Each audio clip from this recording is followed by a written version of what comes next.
We need real fund being injected in these people. Direct, not just using middlemen. Because currently most of the fund that comes for startup, it ends at the middleman. A tender comes up to supply pharmaceutical goods, and then somebody who doesn't even have a pharmacy is given that tender of 500 million to supply. Master Titus, thank you so much for coming on Africa Speak. So entrepreneurship is actually seen as the key to Africa's economic development, but is it really working? Because some people may argue that African startups play too safe because they just remain in businesses such as retail, farming, and only focusing like on consulting, but they don't really want to go into industries that are like disruptive, innovative.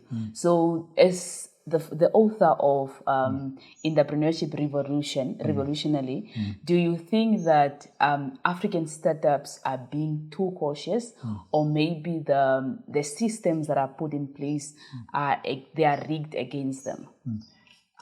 Thank you for having me.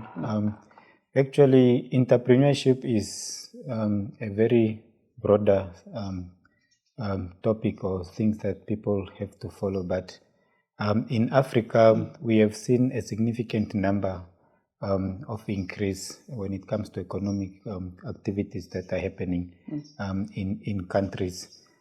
So yes, it might not work as to create industry like manufacturing and other things, but at least it came in and started tapping some of the meaningful support that people can really make use of when they are not employed, either in the working environment or not. So people are really doing some economic means of production at a very small scale. Some people have taken innovation at another level where we can also see young people coming up with technical innovations or inventions that they are starting within their countries that are contributing to the at least economic growth and also making life meaningful for people and making people to live a bit in a safer environment. Okay, so I just also want to know, like, what really inspired you to become an entrepreneur and also tapping into consulting as well?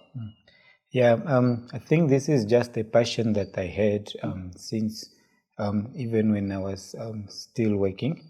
When I was working, I used to do a lot of work, like helping students with their societies, coming up with initiatives that can make students be innovative in doing things to enjoy their student life when they are at the university.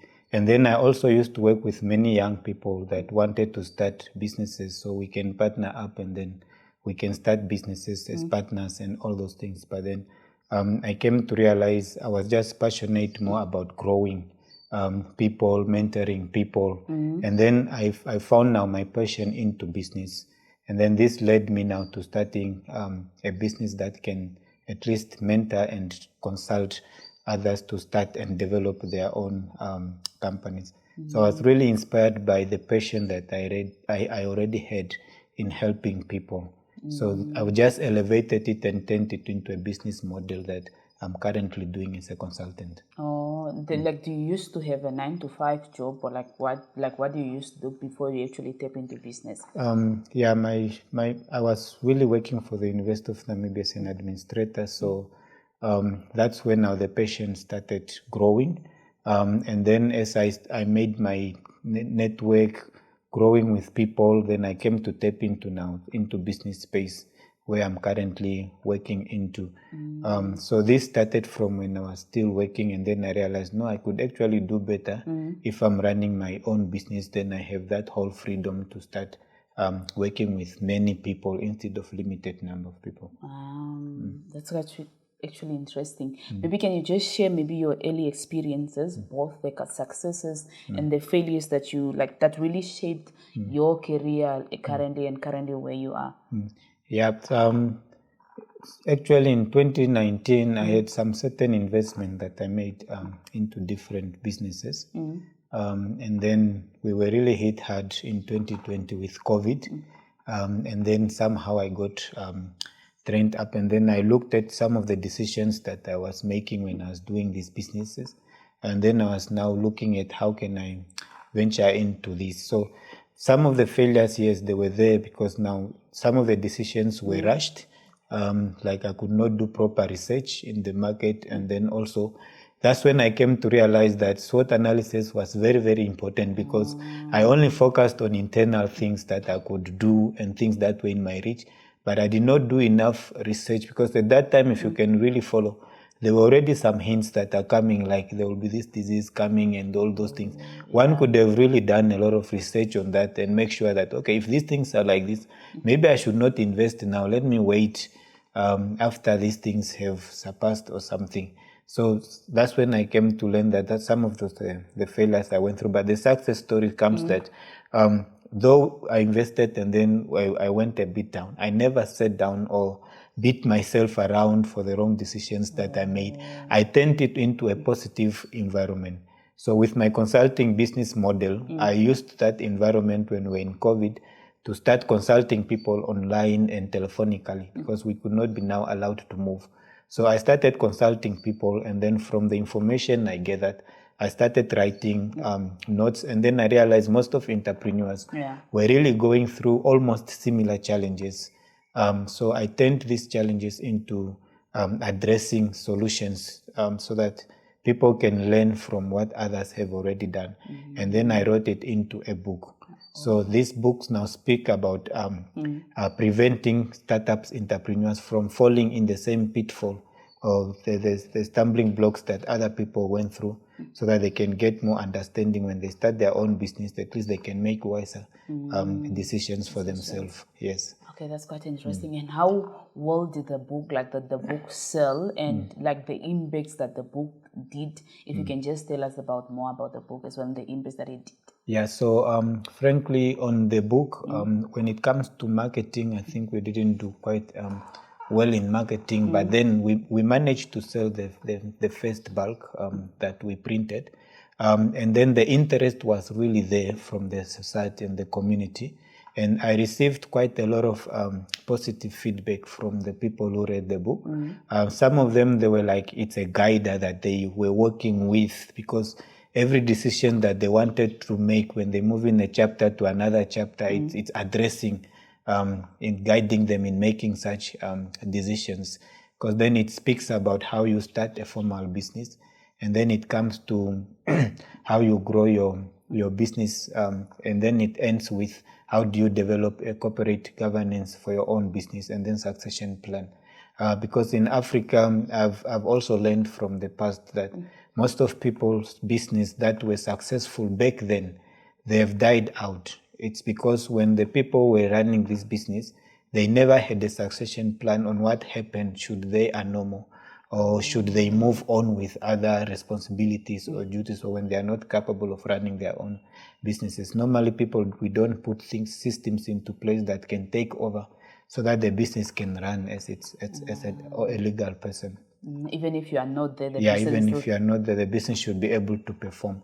Actually, when you are building your business, you should have that in your mind, that you should build a business to stand as a business, and then you should not build it around you. These are some of the things that I explained in my book. Because once you build your business around you, it will exhaust you and you will become tired, and you are just one. So you need to build systems that can easily automate some of the work so that people can easily join your business. And when they come in as employees or as strategic partners or as partners, there should be already a system that they can follow so that they can be able just to fit in, and then they can be able to adjust where they can, but at least they should be accommodated. It shouldn't be like whatever they need to do, they have to consult you first. So the system should be there already so that people can just follow. Yeah, and I think that's mostly what our businesses do. Like, and before anything you do, you must come and ask me. Yes. You must pass through me. Yes, and then you feel like, I'm the owner, I'm the boss. Yeah, I'm very important. If I'm not there, they can't do anything. These guys, they are not thinking. It's you who did not create the system for those guys, so that you can make work easier for them, so that they can be able to assist you and build your vision for you. Yeah, and I think also it kind of gives people ownership, because if I join a company, I must kind of like take ownership of my job, or must take ownership of the company. Yes, I'm working, and I'm not working because of this person. Yes, and mostly this is what makes people to stay. Let's say if you came in a startup and then maybe you are not well paid, because normally most of startups do not have sufficient fund to pay. But if the vision is properly sold to this person is also innovative, because at the starting of a company, you don't really have to focus on getting a lot of workers. You need to get people who can think, strategic thinkers, and people who can help you also to develop what you have already started. So if you have this type of people, when they come, when they see the vision, they can see potential. And if the system allows them to work independently and freely without interfering, they can easily develop things for you, because you should just take the initiative to run it first, and then allow them to get through. Some of your ideas, the way you wanted to do it, it might not be the appropriate way. You only have a vision of where you want the business to go. But then some of these people can suggest to you new ideas on how you're supposed to implement it. But then if you want everything just to be done according to your own perspective, now you are limiting the growth of the organization. That's so true. That's so true. Now I want us to break down some of the challenges that actually startup face in Africa. So what would you say maybe are some of the biggest challenges that MSMEs are in Africa actually like facing? Yeah, for small, medium enterprises, what they are really faced with currently is the bureaucracy in the system. Yeah, we really have good people with good innovative ideas, with good business models that could really grow. But then these people are nowhere in the map. And then sometimes we have people who don't even have innovative ideas, and they are supported like 100% by any left and right person that needs to support entrepreneurs. They are supported. If we could remove the bureaucracy really to look at ideas as ideas, a business as a business, so that when we have programs that we're supposed to support entrepreneurs, we should not look, this is Titus, this is John, but we should really look at which idea can be excelled and can be scaled, and then it can grow. And then the other ones that we have is very complicated regulations and policies into place. We come up with very open policies, like you are allowed to have a bank loan for your business. But then what are the regulations that can really make sure that when people goes to the bank, at least it should be categorized that this is a small business, this is a bigger company, so we should look at them from a different angle, or this is an idea, it needs to still to be grown. We should look at them from a different angle. But if we have broad and complicated policies that are put in one basket to regulate everyone, irrespective of where they come from or their background, it becomes different to really identify some of the people that could really needed to benefit, but then they won't qualify because some of these things are complicated to these small businesses. And then the other one, which is the most outcry now, is the startup capital. Though at our level as consultants, we'd really try to consult and educate the business community to see how they can really manage with the resources that they have around them and become innovative and all that. It's just the fact that for one really to grow a company, you need to have your startup capital. And then with our government systems, they really do a lot. They can come in and help here and there, but that is not sufficient. So one thing that we need to look at now is really how do we get good ideas and good businesses that are real business. We're not talking about entrepreneurs here. We're talking about people who are doing business and they really live on the business and they are doing business for the economic growth of the country, not really just for their own benefits also, but they solve societal problems, and then that's how they make their products out there and services. So if this type of businesses, ideas, and can be recognized and then supported, we can go far within Africa as well. So this is what we need to learn. Let's say if a person have started a business that maybe does add value on food and is doing it at a low scale, these people need to be identified the same way we used to identify students and send them for scholarship. Why can't we do it for business people as well? Identify these skills, offer them an apprenticeship program whereby maybe if they are adding value and we know they are a manufacturing company in China that does the same, link them up with those people in China or in Europe, let them get training, let them get the equipment that they need to manufacture. Yeah. And then maybe we can see how things are going to be from there. Because if people have all this support, we are not talking give money to people. We're talking about support to grow the organization as a business. Yeah. You actually just touched on my next question that I wanted to ask you, because you mentioned in one of the articles that you wrote that the government focused too much on conferences and also not really enough on action when it comes to helping entrepreneurs. So maybe what are some of the practical solutions that will propose? Maybe just Yeah, no, when it comes to that, I really think we should stop this syndrome of not wanting to grow each other at an individual level. Currently, our government focuses so much on group work, whereby, let's say, with a new project that was started up, Scale Up Namibia. So if you look at how much was already spent up to today, just to come up with the definition of what is a startup and all those things. It's a lot of money, but how much did the startup themselves benefit from that? Now, how do you grow somebody without him getting involved in the support system? Because we are so much into launching projects. After we have launched, we have eaten the conferences and everything was done. We leave it. We start a new project. We launch it again. We spend so much millions. But then nothing is really being injected. For us to see startups growing, we need real fund being injected in these people. Direct, not just using middlemen. Because currently most of the fund that comes for startup, it ends at the middlemen. Let's say the accelerators, incubators and all those. Those are the people who are pocketing the money. And then they just do a little bit of training here and mentorship here, online, digital, what. And then it ends there. Now, what happens to these real people supposed to get this benefit? So we should move to the ground. If there's a budget, we should cut it into segments. How much goes into administration and how much goes into the real entrepreneurs, so that these entrepreneurs, they are supported not only with knowledge, but with all the resources that they need to run their business successfully. In that way, we can solve the problem.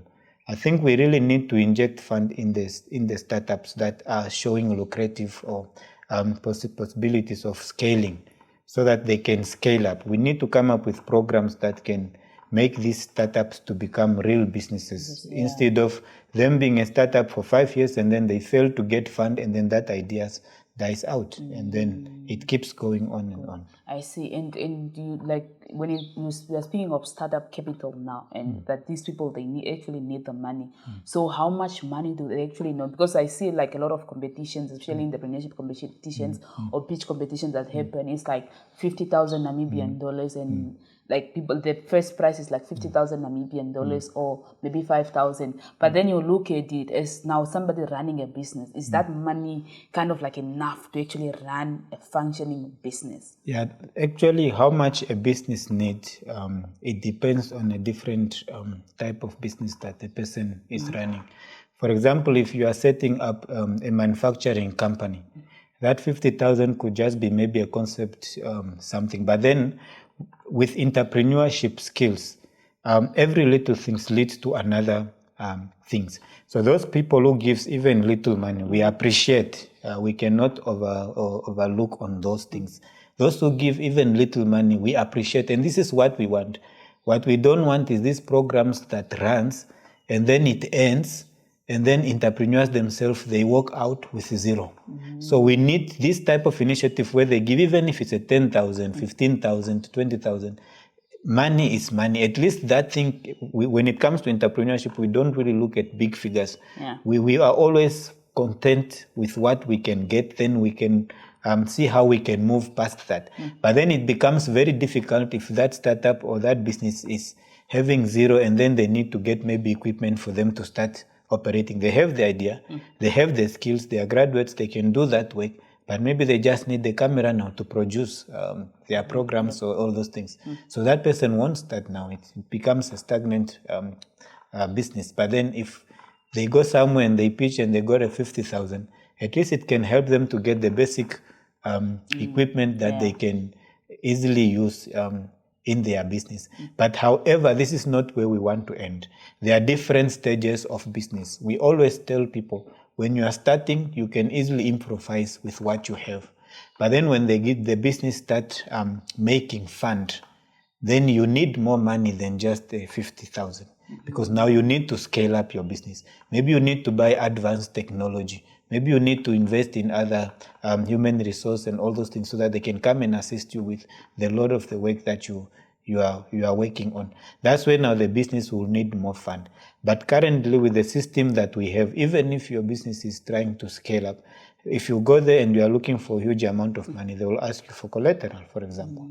So you need to provide collateral before you can get the loan that you are requesting for. So I think here, with the other program that the government was running to support the incentive of providing maybe 60% or whatever that percentage was for collateral, so that at least you can only be liable for the remaining percentage. These interventions, they are good. They also help business people to excel in their businesses.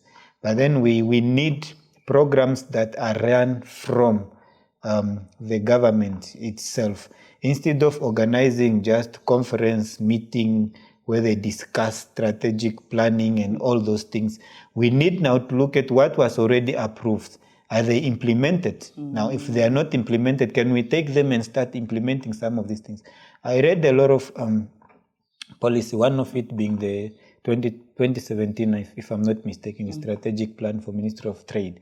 It's a very good piece of work if it was put to work, because it speaks on how it can create access to entrepreneurs to have access to market and everything. And we also have NIPDB that's doing currently some of the work of creating access market for startups, and as well as investment, bringing investors from outside the country, foreign investors, to come and support the entrepreneur. And recently they also came up with a department for startup that's specifically just dealing with startup, and they are the one who came up with that, who was facilitating the scale-up program in Namibia together with the other support organizations, which is a good thing that we are already doing.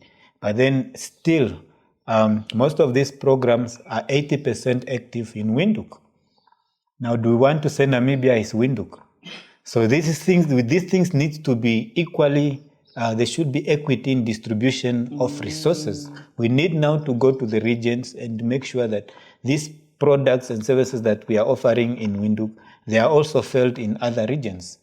Yeah, so it makes it difficult for other people to work in the regions when everything you need, you have to travel to Windhoek. And then at the end of the day, people end up relocating to Windhoek, because that's the only way you will get the resources that you need to work with. I think it's time we need to put equity into distribution of the resources for the country. So if there are benefits that can benefit a person in Windhoek, the same benefit should benefit a person in Oshana region, or the same benefit should benefit a person in Zambezi. This unequal distribution of resources also, it's also a drain when it comes to the startup and business community. I see. And what will you see are some of the misconceptions that actually people have when it comes to starting a business, and how can one actually be able to overcome that? Yeah, so some of the misconceptions that I picked up, we exaggerate how much we need to start a business at some points. The person you did not even do a study on your product, the person you did not do the market research just to validate whether the product will be accepted by the market, or you did not find the market fit for the product. You already have a plan of how big the office or the workshop will look like, what type of things you will need there, and then you're already calculating how much amount of money you will need to start that business. So instead of focusing on those things, we rather start doing the work. If you want to open a workshop for mechanics, for example, start offering your services to people. Start fixing people's cars. Let them appreciate you and say, yes, you know how to fix cars. And then once you start fixing, when your value is elevating, you can start putting a price on that, because people have already tested your services. And then from there, you can start now scaling. As you start working on many cars, then you start thinking of now, okay, now I need a big workshop. I need, but you are already known. You're a mechanic. You know how to fix cars. You have people who can speak good words about your work that you have already done. So this idea of thinking you just graduate, you write a business plan, you give it to the bank, you get 5 million. This is misleading a lot of people. You need to start working on the business itself. Let it be a business. That's when you can start looking for support. And then if it's this business that needs a lot of money, at least start working on a prototype. Work on the prototype. How will the product look like? What the type of problems will it solve? How will the community benefit from it? How will you make revenue from it? Work on that prototype first, and then you can get the prototype ready, and then you can work on those things that you need now to support the growth of the business. Okay, so let's dive into external funding when it comes to business. So what will you say are some of the maybe the best funding route for African startups? We have the bootstrapping, the government support, or maybe foreign investment. Yeah, no, those ones are already existing. The other one that we left out is the crowdfunding. I would say African, we need to change our mindset. If I stand up tomorrow and say I want to get married, the whole family will contribute money. Some will even give as huge amount of money as possible, because it's a party everyone is going to celebrate. The moment we say you have a birthday, everyone is coming. The moment, and we are so much carried away with just this type of celebrations. But the moment you are going to say, guys, I'm starting my business, I only need the 5,000 to register and to run around the administration cost, no one will come to you. But this is a long-term thing that if it's well successful, sometimes the whole family is going to be employed by this business. But no one is willing to support that. It's like we don't want to see ourselves growing.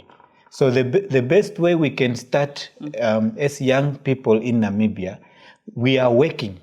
If 10 people, you are friends of 10 people, and then your friend is an entrepreneur, come up with a business model on how you can do crowdfunding so that you can get the basic fund that the business needs to start.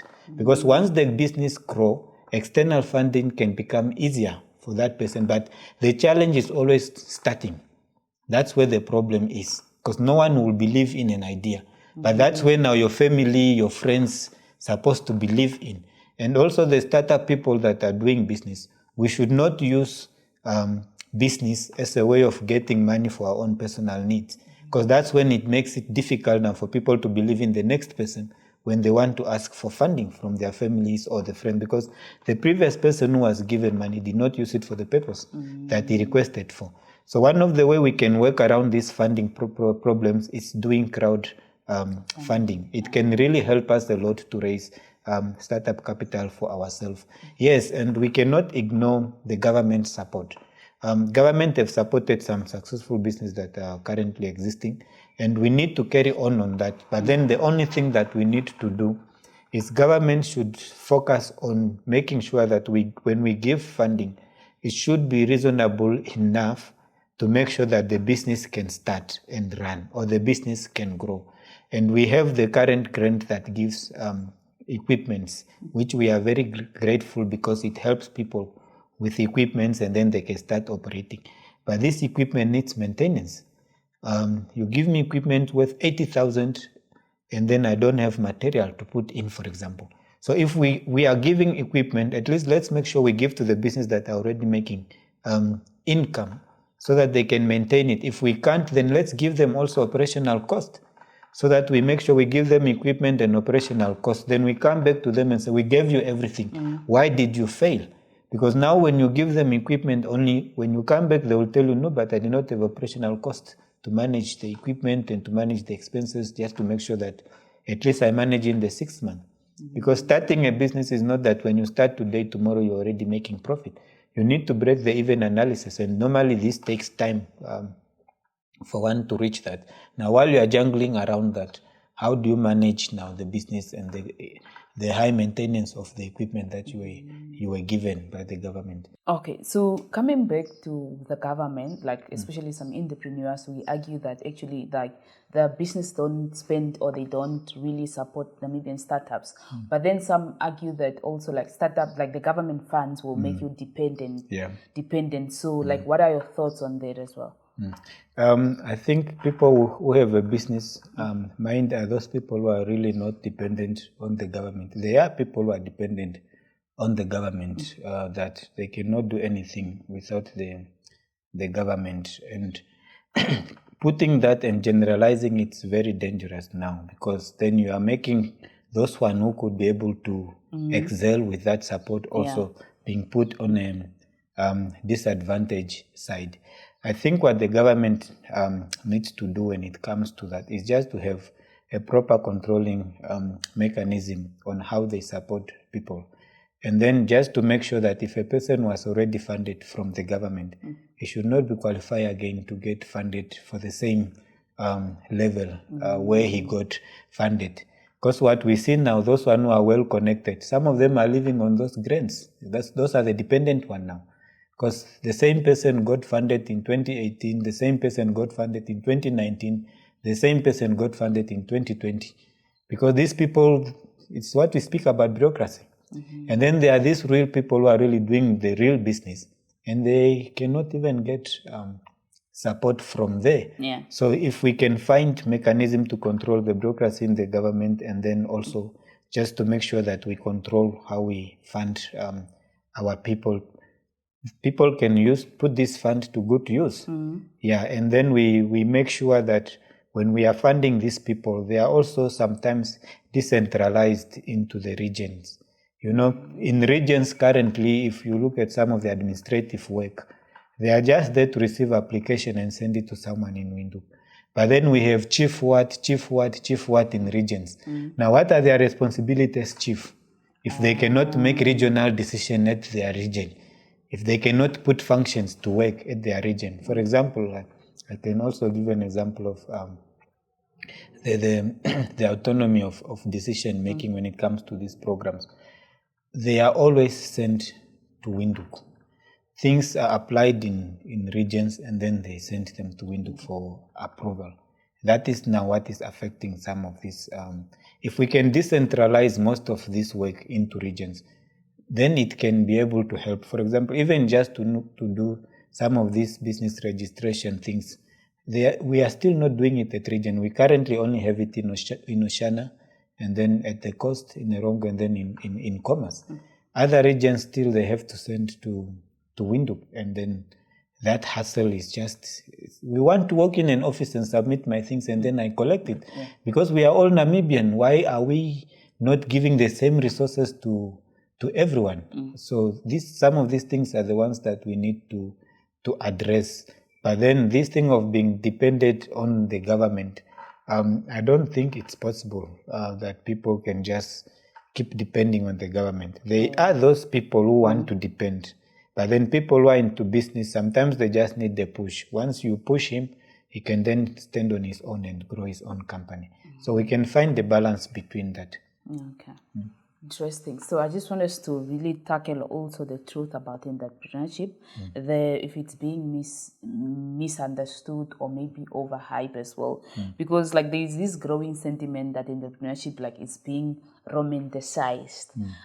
So not everyone is like meant to be an entrepreneur. Yet people are constantly pushed towards starting businesses instead of really just securing a real job. So maybe what are your views on this? Yeah, so it's also dangerous. It's a risk that if you are not resilient enough, you are not innovative enough to drive the wheel, and you are not a visionary person, you might not succeed also into running businesses. But then there are different levels of doing business. There are some who go in just for self-employment as well. As long as I'm making my income and I'm supporting my family, that is me, that's my business. And then there are some who goes in because they really believes in dreams of changing things, moving things. And these people, they are innovative, they they are visionary, and they want to do big things, and then they are focused on those things. They need to be supported so that they can carry out. But this thing is not really to say it's romanticized. I'm also one of the people who advocate on entrepreneurship. What we are saying is, let's just change and open to alternatives, whatever that comes that can work for us. Since currently the government cannot employ everyone, should we now sit because I was not supposed to be employed. I'm a person to look for a job. I must just keep looking for a job. Can I not find something to do while in my time with the skills that I have and develop something around me? And some of us, we came to realize that we were really into business at a later stage. After securing a job, working, you realize, no, this is not my passion. I want to go and be free and do things according to my vision and my dreams. And then you start that. And then some of the young people are there, they are still covered in that mindset that it's better to get a job than doing a business. But maybe they could be real entrepreneurs who could bring up new things in the country, or people who could drive industries in the country and develop things that we are struggling with today. Yeah. But then since we have made it a situation where we want to encourage everyone to get a job, study, get a job, study, get a job.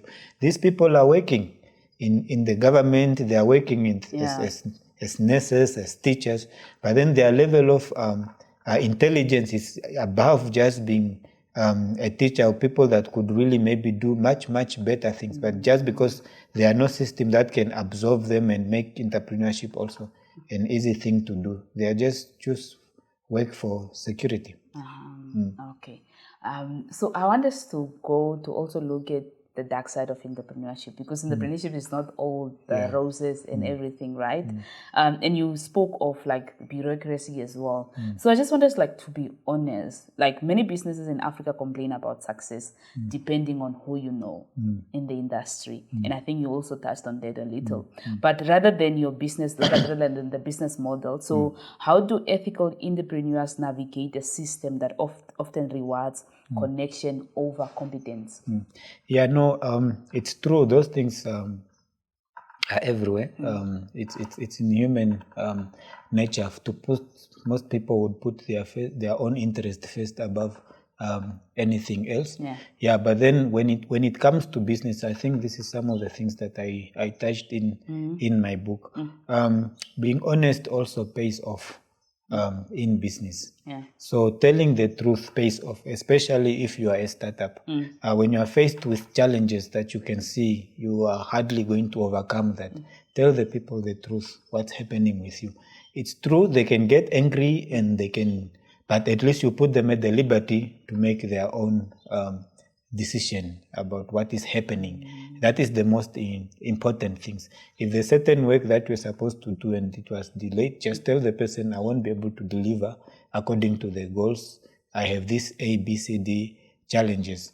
Normally, it helps you to make the client know where they stand. At least they can be able to make the decision. Even if it puts you at a disadvantage side, then just keeping quiet and then you don't tell the people what's happening.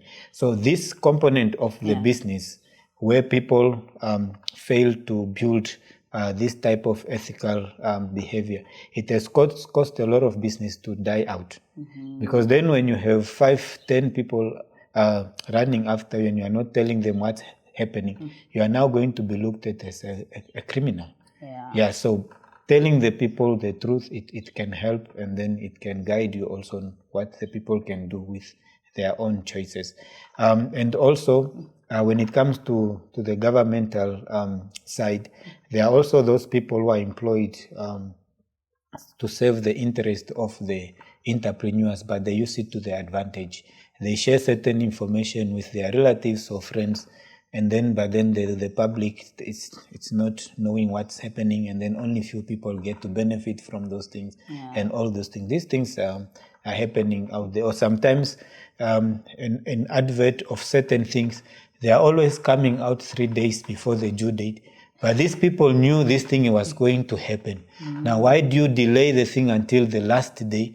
But then while you already passed this decision at the office, you as a office bearer who knows the information, you already send it in the WhatsApp group of the people that you know that this thing is going to come.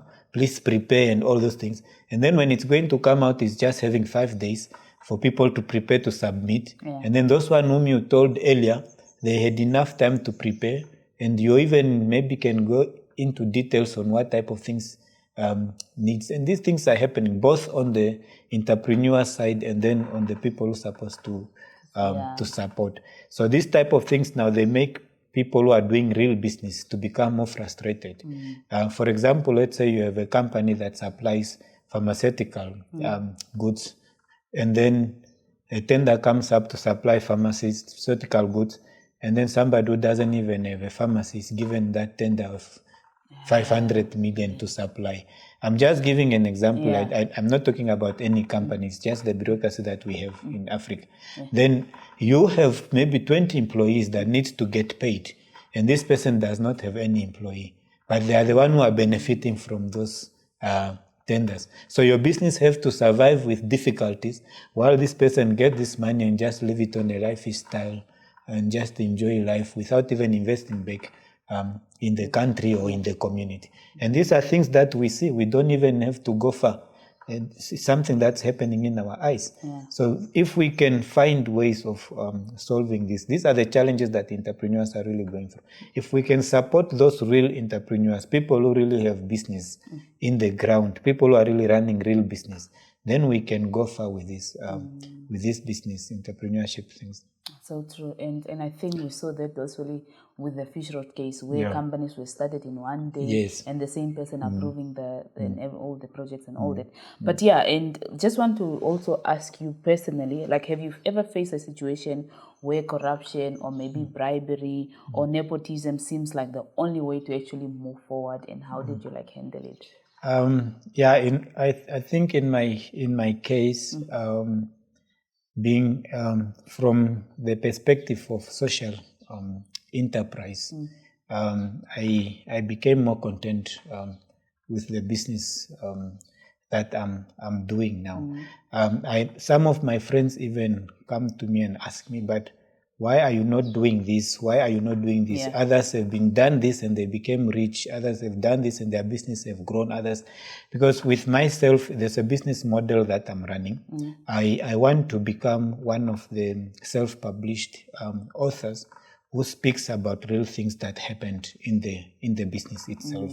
So even currently, as I'm working on my second book, I want to focus on how does one really mobilize resources, just using what you have around you so that you can build that business to grow. And that's what has been doing in my business model.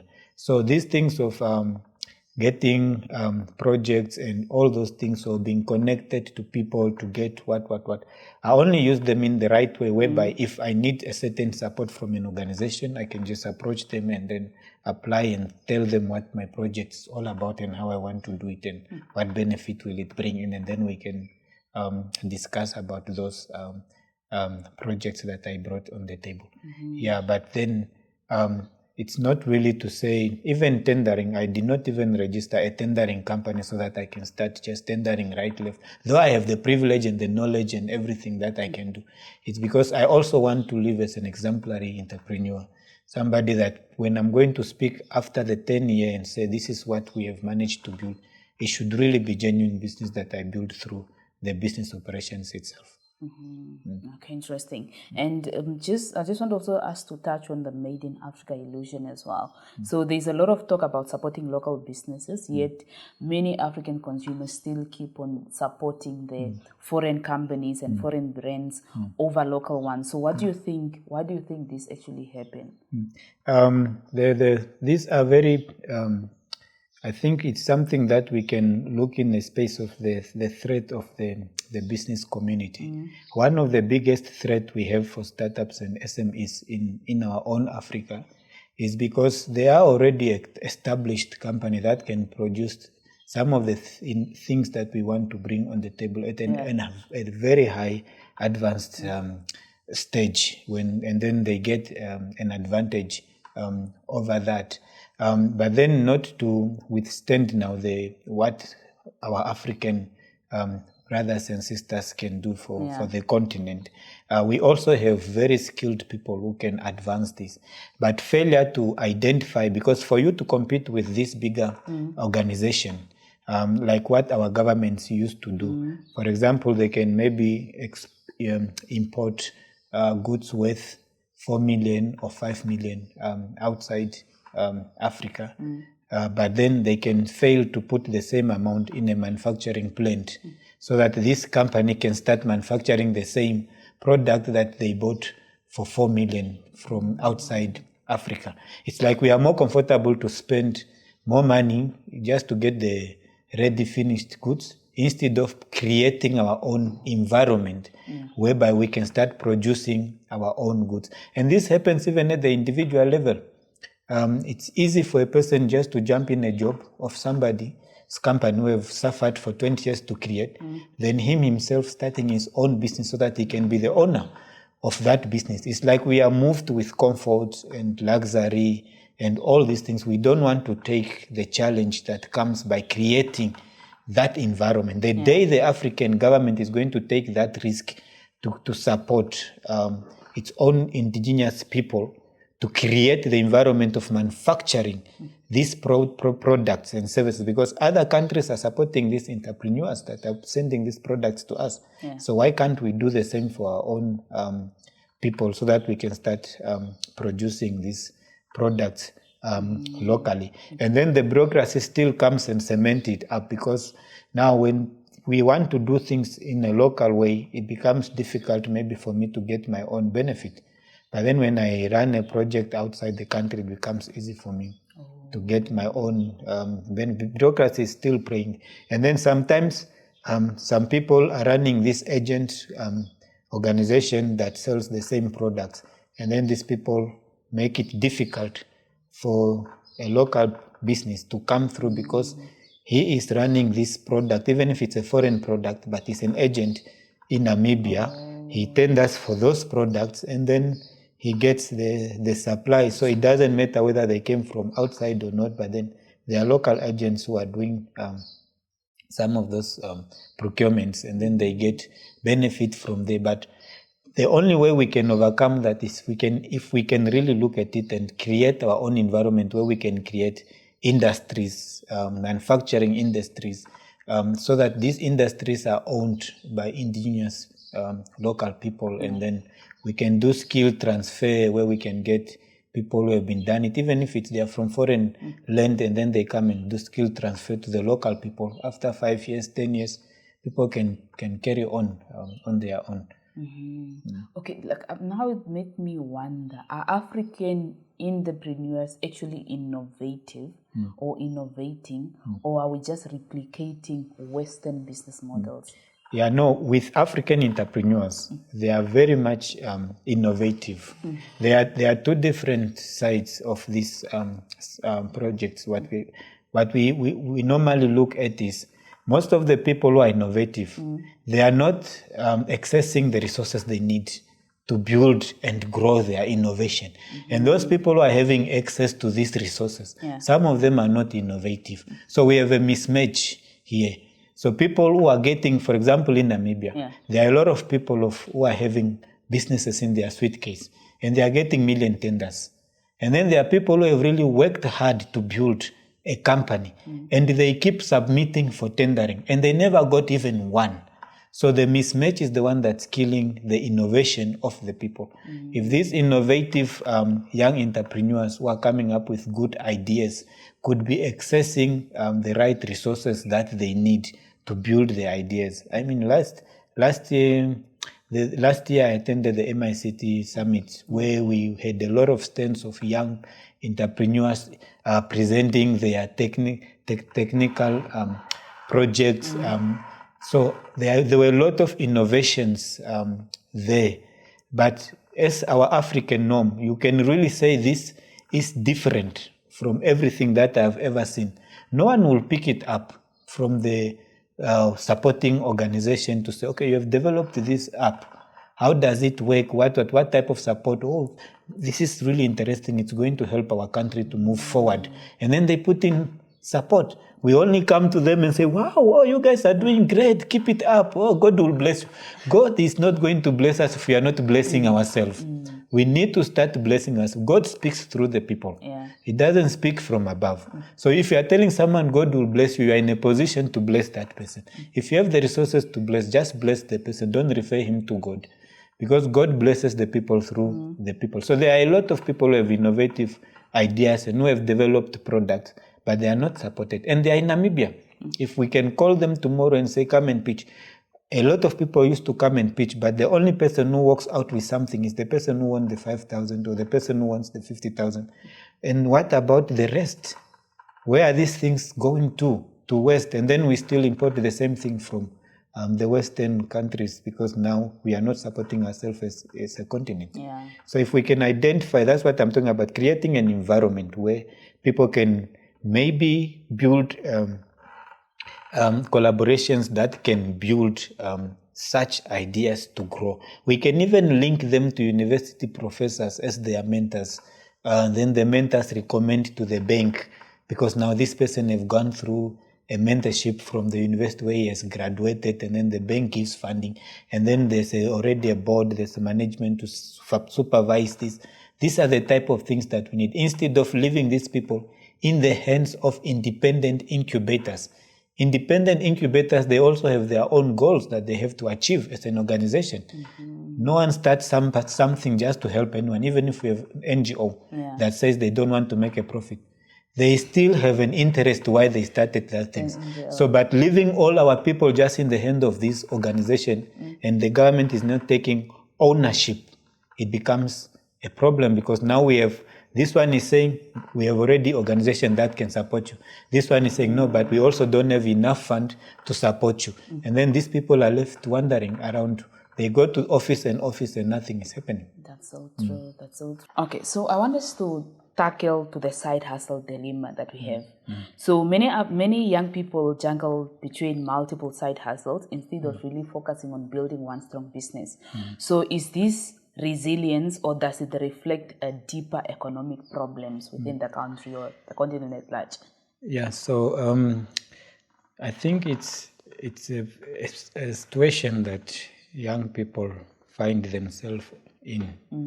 Let's say you have a big dream of doing this big company, but then it will take you long for it to become successful. Yeah. And then while you are busy building on this big vision of yours, you still need to live, you still need to survive, you have costs to cover and all those things. So I normally, there are certain products or services that I call hanging fruits. These are just things that you do to make sure that you keep generating revenue for your business, and while you focus on the bigger picture of the company. Yeah, so I think this is what way most of young people they found themselves doing a lot of things, and also just some of them are just trying to create passive income, just to make sure you have a lot of investment, making sure there's income that's coming in, and then it allows you to focus on your bigger goals of the business. But yet, in my book, I spoke about the working class that does into business space, and then the behavior and the attitude that young people possess. That you'll find the same young people is very committed to a church. The same young person goes to club every weekend. The same young person is everywhere. Whatever organization that's doing what, the same young person is still studying. The same young person is working. The same young person. And then you look at it. Is he really being productive, or is just too busy? You know, there's a difference between being busy and being productive. So what we need to weigh out is to make sure that whatever we are doing, we should become more productive. If you are a slow learner person who can do one item at a time, do one item at a time. If you're a person who can take on 2 or 3 activities and still achieve them productively, do those things and achieve them productively. But then the important thing is make sure that you have a bigger vision, that at least even if you are doing 5 multiple tasks, but then they speak to one vision, that is better then doing 5 multiple tasks that speaks to 5 different visions. Then you are confusing yourself. Then you will become too busy. At the end of the day, you will realize 5 years have gone, and then you did not achieve even one, you did not build even one vision. And then I always encourage young people that it's better to build brand by brand. Build the brand. If it has grown, you can easily get people to help you. You can start building another one. Instead of running 20, because there are some people who can register even 20 business. And then you ask yourself, when will you get time to do all this? And then they just keep accumulating duties, annual duties, levy, and all those things that they need to pay. And then none of these businesses working because they are just praying one day a tender will come and then they will apply that tender. So that now becomes an economic problem because now you just want to focus on the means of getting fund, but you're not creating any value for the country. You just want to have a business on a paper just to make money, but you're not adding any value. You're not having any employee. You're not having any business operations. There's nothing happening in your business. That's now a problem. But whatever we do, we need to make sure we are becoming productive in the area of the business that we are running. Whether we are doing it as a side hustle while I'm working, whatever that we are doing, but as long as we are becoming more productive and the business is growing, I think that should be good. Okay. And coming to business education and really understanding if it's really necessary, because there are so many business schools and entrepreneurship courses that are like booming right now, but can you really teach someone on how to be an entrepreneur? Becoming an entrepreneur it's a self-determination call. As much as we need relevant information to guide us and help us make decisions. That's why most of successful entrepreneurs, you'll find that they studied something else and then is successful in another area of business. So, but then this does not withstand that it's very important to introduce people to business concept. They should learn what is a business. They should learn what is financial management. They should learn what is marketing, so that when they are going to do their business, they have all this information at their disposal so that they can be able to implement it. Because becoming a CEO or a founder of a company, it means you are a master of jack of all. You need to know all the trades. You need to understand all the fields because you are going to supervise people. You need to bring in people with more experience than you. And then you yourself, you need to have a level of knowledge at least to know how to make decisions with these people that are guiding you, helping you within growing of your company. Yes, especially when it comes to business education and entrepreneurship education, the only challenge I have is when we study books that has no relevance to our own economic environment, whereby we read a lot of information and we are not feeding our own information in the ecosystem. So that people can be able to have the right information. You can find the whole curriculum for maybe teaching a degree or a diploma until a person is done, does not even know what is BIPA, for example, or what is NAMRA. Yeah. Now, what was the purpose of studying if you cannot relate this study to your current environment? And this is where we are getting people confused, because now we have a lot of young people who are more smart and graduate, but they don't know how to relate what they learned from school to their current environment, because the whole content or curriculum that were taught to them does not speak to their current environment. So we need to, as the educators who are teaching at schools and universities, we need to pump in information in our own ecosystem, information that can speak about us. We must not just teach with the book that has been existing for more than 10 years from other European countries or other authors that are just out there. We should also supplement it with our own content, which are local content, things that can relate to what people are learning. If I start seeing that when I'm learning, I'm told, oh, this NAMRA, this is what it does, I will start gaining more interest in that field, because it speaks to something that I can already start doing tomorrow, because NAMRA is just open my door. So if I want to register my business, I should go to BIP. It will speak, then I'll be like, oh, I also wanted to do business. I'm going to open my business. I'm going to register my business. I'm going to do this and I'm going to do this. Yeah. But then if these things does not relate to our own ecosystem, it becomes like it's just information. Then it's difficult for people to relate it into their livelihood. That's so true. That's so true. So you started the Nando's Entrepreneurs Mentorship Club. So what kind of mentorship do startups need to need the most? Yeah, we started Nando's Entrepreneurs Club, but then currently we have moved to Biz Culture, which is a mentorship program. Mostly, we made a deliberate decision at Nando's Business Consultant as the main business to focus on just the formalities of startups, because we have realized most of people that used to come and consult us, they've already gone far ahead with their businesses, but they still don't know or don't understand the basic things that they were supposed to know before they started their business. Now they've already moved ahead with their business. Now the business is not going forward because now they lack the foundation that they were supposed to get when they started their business. So we are focusing mainly from startups, and then people who are just dealing with their ideation of their business idea. Because if that is not done correctly, you can move for 5 years with that product, and then you're going to meet the dead road. Then you have to come back again and revise and revise and revise. But if you do the ideation and the product fit correctly from the start, then when you move on with your business, it can just easily penetrate its scalable stage and all those things. So we start from there, just making sure that business communities, they comply. One of the compliance that we give them is that most of them, they struggle to get even a 50,000 funding from the bank. Not because the bank does not want to fund them, but because the bank does not trust them.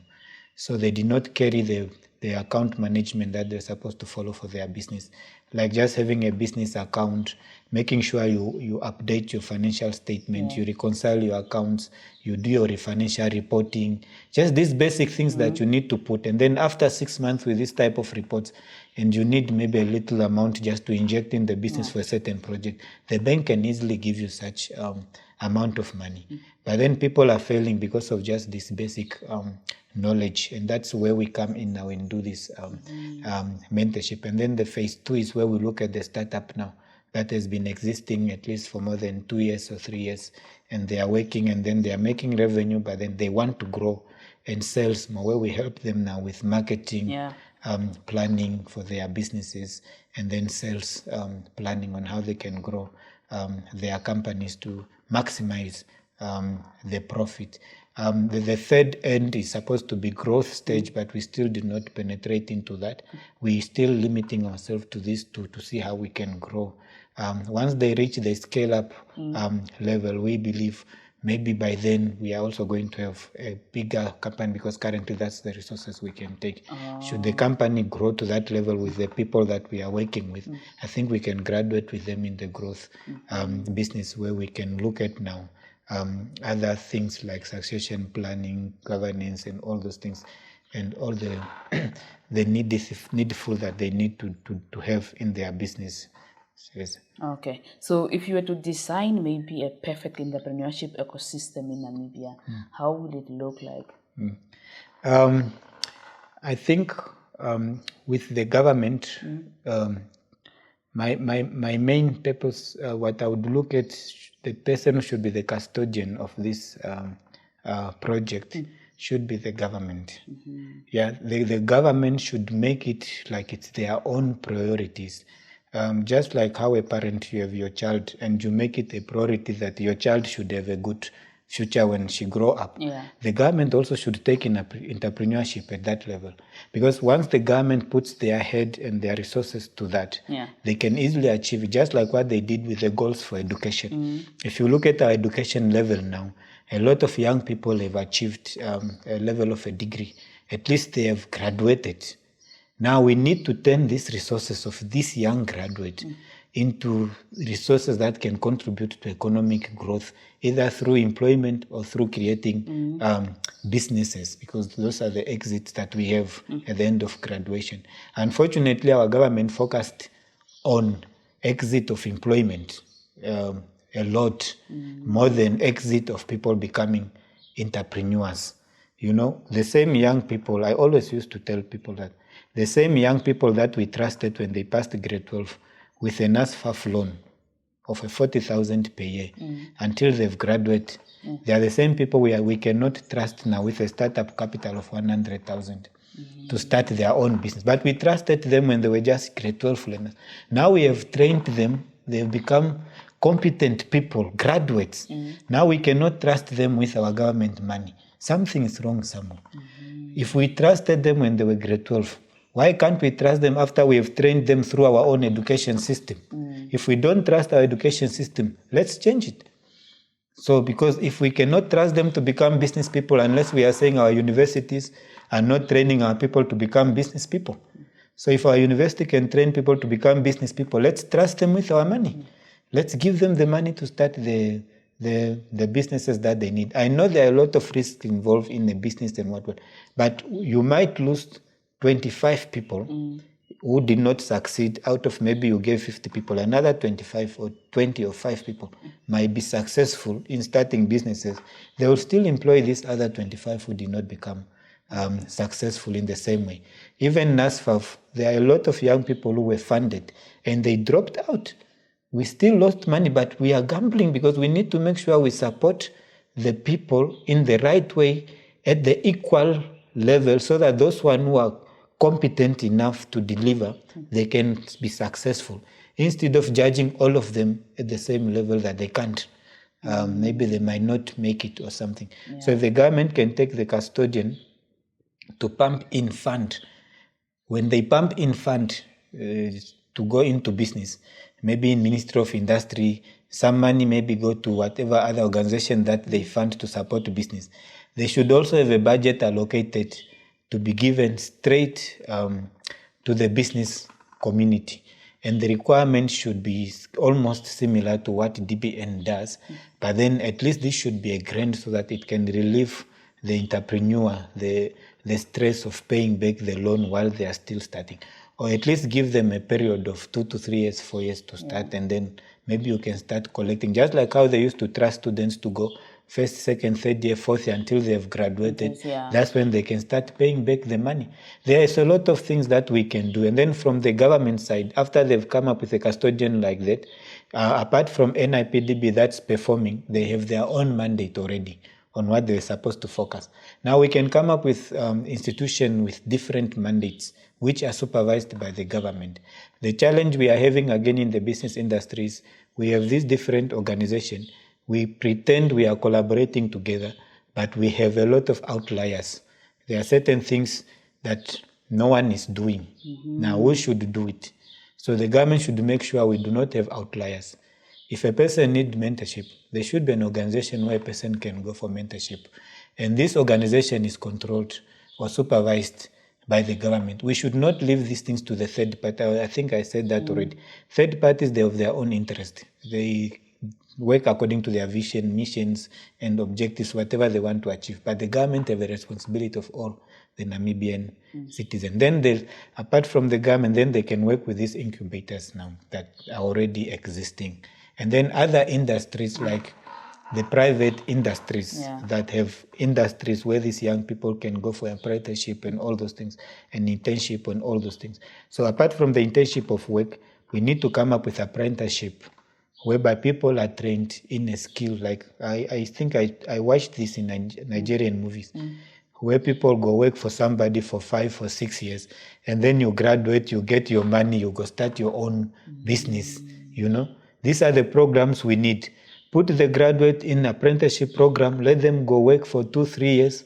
When they graduate from that apprenticeship, give him his startup capital to go start a business in that industry that he was trained and mentored to become successful. So these industries, if they are put together, I think an ecosystem can boom from there. And then these people now, like us individuals who are just coming up with initiatives, then we come in and support where we can. But the responsibility should not be given to people like private or individual. The government should take the custodian of the system. Interesting.